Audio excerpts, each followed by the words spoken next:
Good morning all of the students. आज हम लोग पार्ट 2 जानेंगे दहनशील पदार्थ दहन क्या होता है।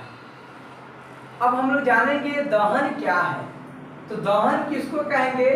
तो कहेंगे किसी पदार्थ के ऑक्सीजन की उपस्थिति में जलने पर ऊष्मा एवं प्रकाश की प्राप्ति होती है, उसी प्रक्रिया को हम लोग दहन कहते हैं।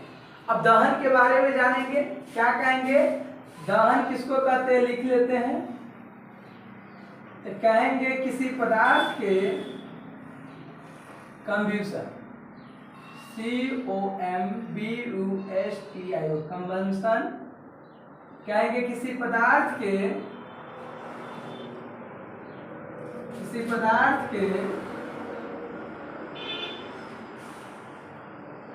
ऑक्सीजन के उपस्थिति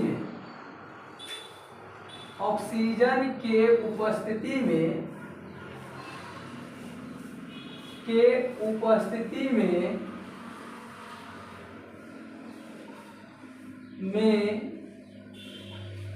जलने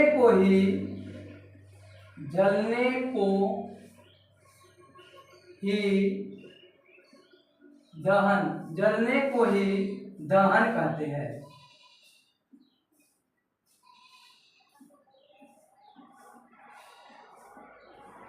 दहन कहते हैं। जैसे आप लोग देखे होइएगा, एक लैंप के उदाहरण देते हैं। लैंप को जब शीशा को ऊपर से ढक देते हैं तो लैंप बुझ जाती है, अर्थात उसमें ऑक्सीजन आना बंद हो जाती है। जब तक ऑक्सीजन रहती है तब तक वह जलती है, जैसे ही ऑक्सीजन आती है वह जलना बंद कर देती है। तो ये हो गया क्या चीज? ऑक्सीजन की ये कारक है, यानी ऑक्सीजन नहीं हुआ। एक गैस सिलेंडर को जब आग लग जाती है गैस सिलेंडर में, तो उसको हम लोग भीजा हुआ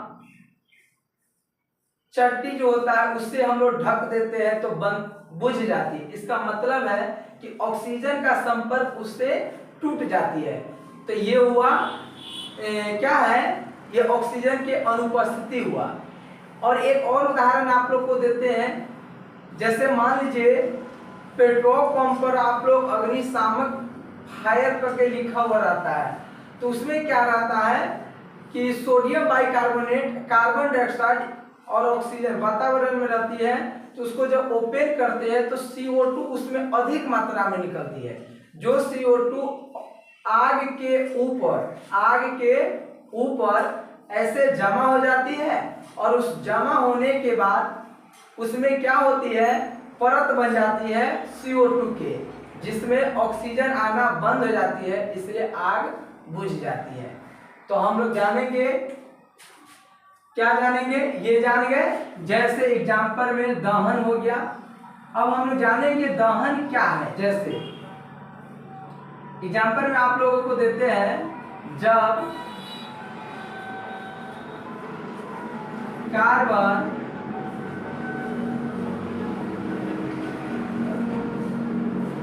एक दूसरे का डिफिनीशन बोल सकते हैं दहन का। क्या है दहन? दूसरे का क्या है? किसी पदार्थ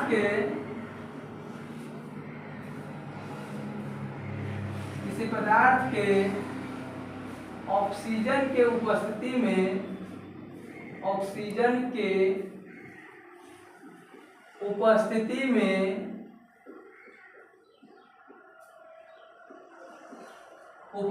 में जलने पर ऊष्मा एवं प्रकाश की प्राप्ति होती है।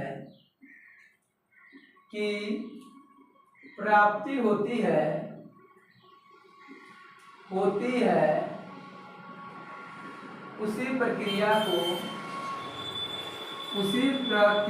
को दहन कहते हैं।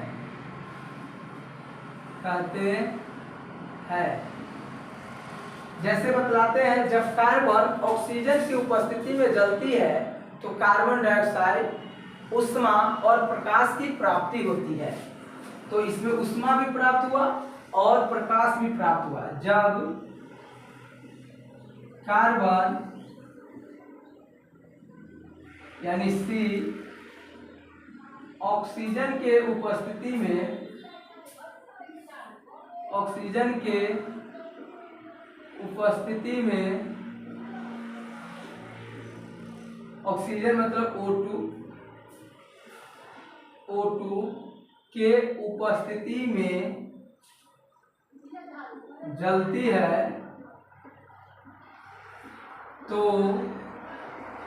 कार्बन डाइऑक्साइड प्राप्त होती है। कार्बन डाइऑक्साइड की प्राप्ति होती है। कार्बन डाइऑक्साइड की प्राप्ति होती है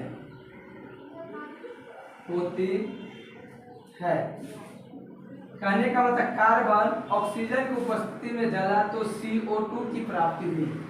कार्बन डाइऑक्साइड ये है और ऊष्मा, कार्बन डाइऑक्साइड कॉमा ऊष्मा कॉमा और प्रकाश की प्राप्ति होती है ऊष्मा भी प्राप्त होगा प्लस में प्रकाश भी प्राप्त होगा। ये हो गया आपको क्या चीज, दहन का डेफिनेशन हुआ। इसको स्क्रीनशॉट ले लीजिए, आप ले लिए। चलिए अब आप लोगों को हम बतलाएंगे क्या है, अब आप लोगों को बतलाएंगे दहन कितने प्रकार के होते हैं, यानी कि कहेंगे दहन के आधार पर पदार्थ कितने प्रकार के होते हैं। तो दहन के आधार पर पदार्थ मुख्यतः दो प्रकार के होते हैं, दहनशील पदार्थ उसी को ज्वलनशील पदार्थ कहते हैं, अदहनशील पदार्थ यानी अज्वलनशील पदार्थ। जानेंगे क्या कहेंगे, दहन के आधार पर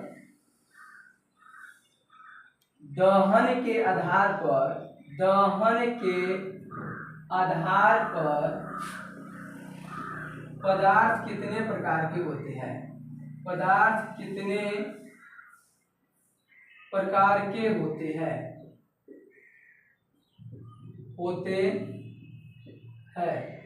तो कहेंगे दहन के आधार पर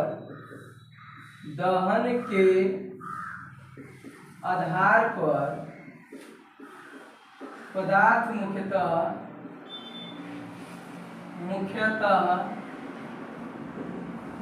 दो प्रकार के होते हैं। कितने प्रकार के, दो प्रकार के होते हैं। एक नंबर में दहनशील पदार्थ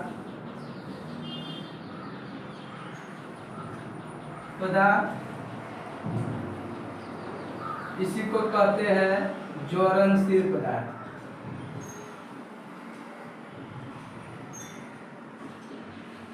इसको इंग्लिश में कहेंगे कंबस्टेबल सबस्टेंस,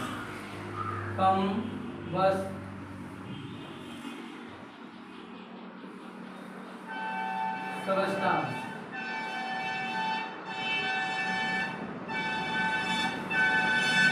दूसरा है अदहनशील पदार्थ। अदहनशील पदार्थ क्या हुआ, इसको कहेंगे अज्वलनशील पदार्थ।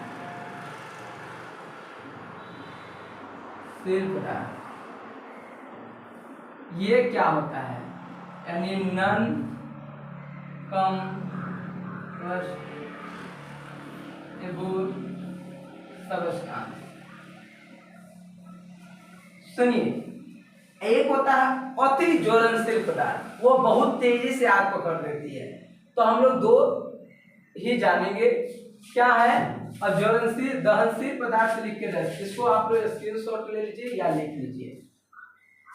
चलिए अब हम लोग दहनशील पदार्थ लिख के ड्रेस देते। ओके, कहेंगे किसको, तो कहेंगे वैसा पदार्थ, क्या कहेंगे, वैसा पदार्थ जो जलने योग्य है, जैसे कागज, पेट्रोल, लकड़ी, ये सब जलने योग्य है, उसको दहनशील पदार्थ कहेंगे। वो ऐसा पदार्थ जो जलने योग्य नहीं है, जैसे पत्थर जल सकता है, लोहा नहीं जल सकता है, तो ये सब अदहनशील पदार्थ हो गया। कहेंगे वैसा पदार्थ जो जलने योग्य है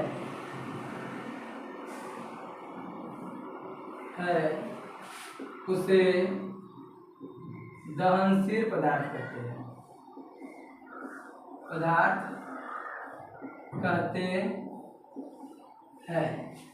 जैसे कागज, लकड़ी, पेट्रोल, डीजल etc। अब दून में लिखेंगे अदहनशील पदार्थ। किसको कहेंगे? अदहनशील पदार्थ क्या हुआ? तो कहेंगे वैसा पदार्थ जो जलने योग्य नहीं है,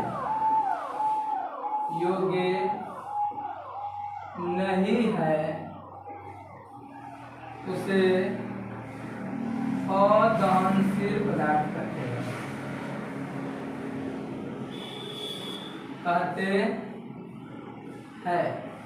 जैसे पत्थर, ईंट, लोहा etc। ये समझ गए आप लोग? और इससे पहले हम लोग बहुत वीडियो बनाए हुए, उसको देख लीजिएगा। Thank you watching this video. अगर वीडियो अच्छा लगे तो सब्सक्राइब कर दीजिए, लाइक कर दीजिए और कमेंट करना नहीं भूलिएगा। वैसे दोस्तों में शेयर कीजिए, जो साइंस में वीक है, कमजोर है, उन बच्चे के पास शेयर कर सकते हैं। Thank you.